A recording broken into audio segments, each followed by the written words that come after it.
Hi வணக்கம்.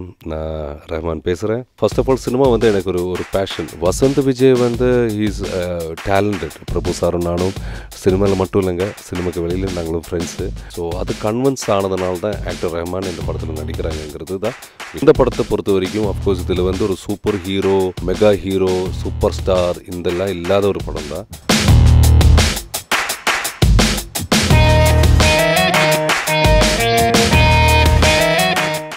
இந்த கதை வந்து எந்த நடிகருக்குமே வந்து முதல்ல ஒரு ஸ்டோரி டெல்லிங் தான் ஆரம்பிக்குது. இந்த ஒரு ப்ராஜெக்டோட விஷயமே வந்து அதாவது ஸ்டோரி வந்து டைரக்டர் ஏற்கனவே அவங்க ரைட்டர்ஸ் கூட உட்காந்து எல்லாம் பண்ணியிருப்பாங்க. ஆனால் அது காஸ்டிங் பண்ணும்போது நிச்சயமாக இந்த சில இம்பார்ட்டண்ட் கேரக்டர்ஸு ப்ளே பண்ணுற இம்பார்ட்டண்ட் ஆக்டர்ஸ்கிட்ட வந்து கதை சொல்லணும்.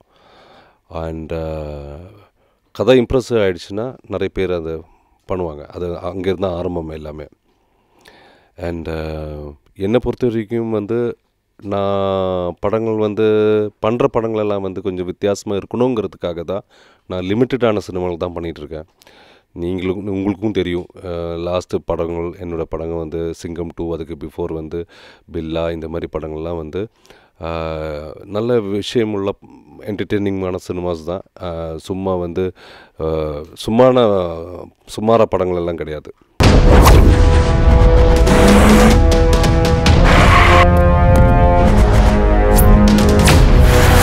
இந்த படத்தை பொறுத்த வரைக்கும் அஃப்கோர்ஸ் இதில் வந்து ஒரு super hero, mega hero, super star இதெல்லாம் இல்லாத ஒரு படம் தான். இதில் ஏன்னா எனக்கு வந்து இம்ப்ரெஸ் ஆகிடுச்சுன்னு இதோட கதை அண்ட் கதைக்கு மேலே இதோட script and screen play. Because நான் வந்து சும்மா கதை வந்து ஒரு 5 நிமிஷத்தில் இந்த கதை சொல்லிட்டு போயிடலாம். பட் இந்த script and screenplay was one of the most interesting part. So அது கன்வின்ஸ் ஆனதுனால தான் ஆக்டர் ரஹ்மான் இந்த படத்தில் நடிக்கிறாங்கிறது தான் விஷயம்.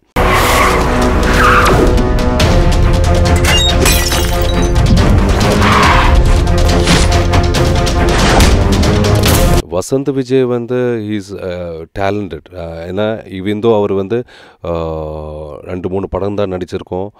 கேமரா எக்ஸ்பீரியன்ஸ் கம்மியாக இருக்குங்கிறதெல்லாம் தான் யூஸ்வலாக இருக்கும். பட் நான் செட்டில் பார்க்கும்போதெல்லாம் ரொம்ப சிரிச்சுக்கிட்டும் கான்ஃபிடென்ஸோடு தான் பேசியிருக்கேன். சில விஷயங்கள் சில கேரக்டர்ஸ்லாம் சில சீன்ஸ் பண்ணும்போது கூட அவர் அதுக்கு ஏற்ற மாதிரி மூடு காலையிலேருந்து சாயந்தரம் வரைக்கும் மெயின்டைன் பண்ணிட்டு இருந்தது. அதெல்லாம் எனக்கு ரொம்ப பிடிச்ச குவாலிட்டிஸ் ஒரு நடிகர் கிட்டத்துலேருந்து. நீ மட்டும் காப்பேஷத்தில் குச்சி கலராக இருப்ப, நான் கிணத்துல குச்சி கருப்பாக இருக்கணுமா? இன்னைக்கு அந்த பொறுக்கியே பார்த்தேன் நம்மளே அதே மாதிரி தான். அது போல தான் மஹிமா, அவளோட 3வது சினிமா இது. And she was very good, very beautiful and talented. அந்த பொண்ணு வளர வேண்டிய ஆக்ட்ரஸ். கண்டிப்பாக நிச்சயமாக பெரிய ஹைட்ஸ்க்கு போயிடுவாங்க. அண்ட் வசந்த் விஜய் வந்து அவரோட கேரக்டருக்கு ஆப்ட் கேரக்டர். அண்ட் அவர் அந்த மாதிரி கேரக்டர்ஸு அவருக்கு ஏற்ற மாதிரி ரோல்ஸ் அவரோட பாடி லாங்குவேஜ் தெரிஞ்சு இனி ஃபர்தர் கேரக்டர்ஸ் பண்ணால் அவருக்கு இன்னும் ப்ளஸ் பாயிண்ட்ஸு. இனிமே என் பின்னாடி சுத்தாத. நீ லவ் பண்ணதை விட என்ன நம்புறேன்னு சொல்ற பத்தியா, அதான் சந்தோஷமே.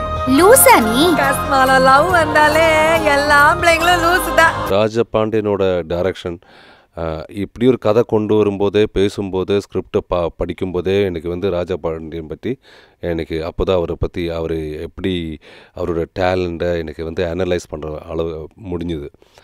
அண்ட் தென் இன்னொன்று விஷயம் வந்து ஷூட்டிங் அஃப்கோர்ஸ் ஆஸ் யூஷுவல் எல்லா சினிமா ஷூட்டிங் நடக்கிற மாதிரி தான் நடந்துகிட்டு இருந்துச்சு. நல்ல கேமராமேன் வெங்கடேஷ் சார் இருந்துச்சு. அண்ட் அவரை பற்றி சொல்கிறோம்னா சும்மா வந்து நல்ல ஃப்ரேமிங் மட்டும் பார்க்காம அவர் வந்து ஸ்கிரிப்டில் இன்வால்வ் ஆகி அந்த ஸ்பாட்டில் அந்த ஷாட்டில் எடுக்க வேண்டிய சீனோட ஷார்ட்ஸ் எப்படி போடணுன்னு 2 பேரும் டேரக்டரும் கேமராமேனும் மாறி டிஸ்கஸ் பண்ணி தான் அந்த ஷார்ட்ஸ் வச்சாங்க. அது எனக்கு ரொம்ப பிடிக்கும். ஏன்னா நம்மளோட எக்ஸ்பீரியன்ஸில் வந்து நிறைய கேமராமேன்மார் வந்து சும்மா ஷார்ட் ஃப்ரேம் பியூட்டிக்காக தான் கேமரா வைப்பாங்க. பட் இவர் வந்து ரொம்ப இன்வால்வ் பண்ணி தான் ஒர்க் பண்ணியிருக்கேன். அவ யாரு? நீ யாரா? இதில் காஸ்டிங்ஸ் வேறு. பிரபு சார், சுகன்யா, சரண்யா, இங்கே அங்கே சீனியர்ஸாக இருக்கிறாங்க. அண்ட் இந்த மாதிரி செட்டப்பு, அப்புறம் தம்பி ராமையா, இவங்கெல்லாம் இருந்தாங்க. அண்ட் காஸ்டிங் ஓரளவுக்கு நல்லா இருந்துச்சு. அண்ட் ஐ வாஸ் ஹாப்பி, எனக்கு ரொம்ப கான்ஃபிடென்ட்டாக இருந்துச்சு. பட் ஒரு படத்தோட வெற்றி வந்து எங்கள் கையில் கிடையாது. நாம் வந்து முயற்சி எடுப்போம் நல்ல ஒரு ஃபார்மேட் ஆடியன்ஸ்கிட்ட கொண்டு வரணும்னு. பட் அது ஆடியன்ஸ் கையில் தான் இருக்குது.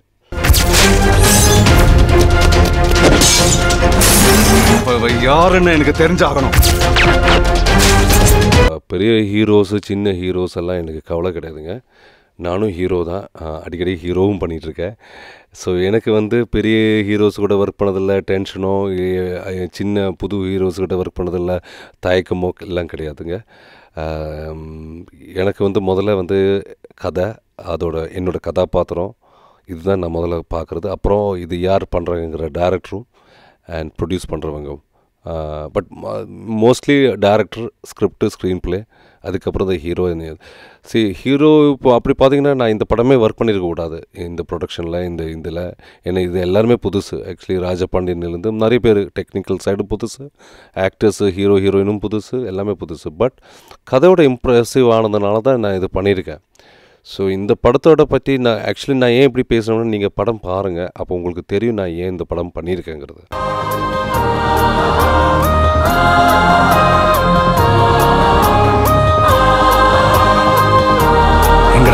அண்ட் மற்றபடி பிரபு சாரும் சுகன்யாலாம் வந்து நான் ஏற்கனவே அவங்க கூட படம் பண்ணதுனால எனக்கு கொஞ்சம் ஈஸியாக இருந்துச்சு.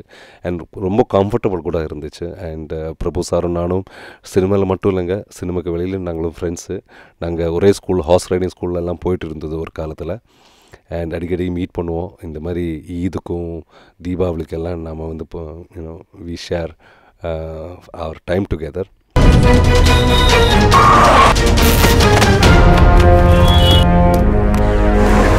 யாரா உன்னை பத்த? ஆத்தா சொல்றேன், வீட்டுக்கு போடா.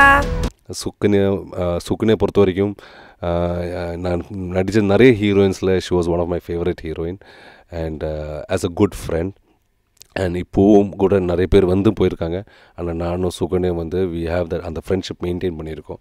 ஸோ ஆக மொத்தத்தில் இந்த படம் பண்ணும்போது இட் வாஸ் மோர், இதில் வந்து அந்த ஒரு டென்ஷனோ ஒன்றுமே கிடையாது. It was like more like ஃப்ரெண்ட்ஸுக்குள்ளே ஒரு படம் பண்ணிகிட்ருக்கேங்கிற மாதிரி ஒரு ஃபீலிங் இருந்துச்சு இந்த entire setup. And Vasanth Vijay, மஹிமெல்லாம் வந்து அதுக்கு ஒரு சைடில் இருந்து அவங்களும் என்ஜாய் பண்ணியிருந்தாங்க இந்த total shooting process. So it was overall a fun trip.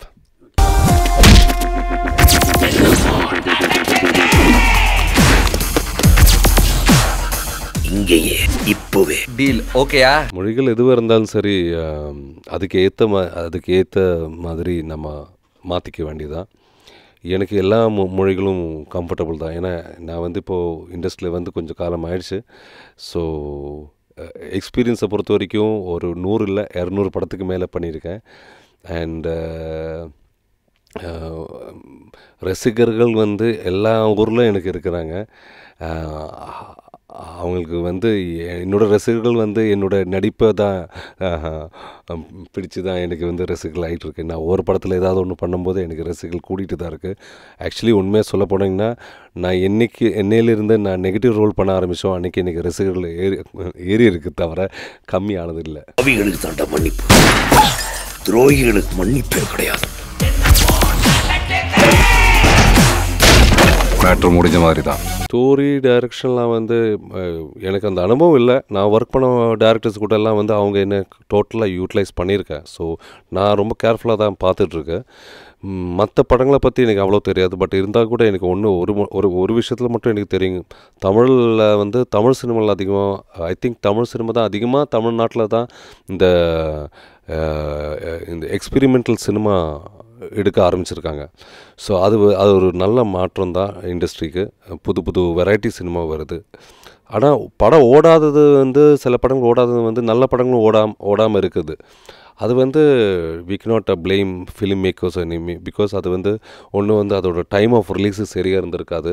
இல்லை அந்த சின்ன நல்ல படம் ரிலீஸ் ஆகிற நேரத்தில் பெரிய ஒரு மாஸ் ஹீரோட சினிமா வரும்போது இந்த சின்ன படங்களெல்லாம் அடிபட்டு போகிறதெல்லாம் யூஷுவல் தான். ஸோ அதுதான் அந்த டைம் ஆஃப் ரிலீஸ் தான் பிரச்சனை ஆகுறது. கதை இல்லைங்கிறது வந்து அது I don't believe in that concept. Because எடுக்கிறவங்க யார் இருந்தாலும் சரி நல்ல படங்கள் தான் ட்ரை பண்ணுறாங்க எடுக்கிறதுக்கு. ஆனால் அந்த ரிலீஸ் பண்ணுற நேரம் தான் சில டைமில் வந்து அடிப்படுது. அதனால தான் ஒரு நல்ல படத்தை வந்து காணாமல் போயிடுது.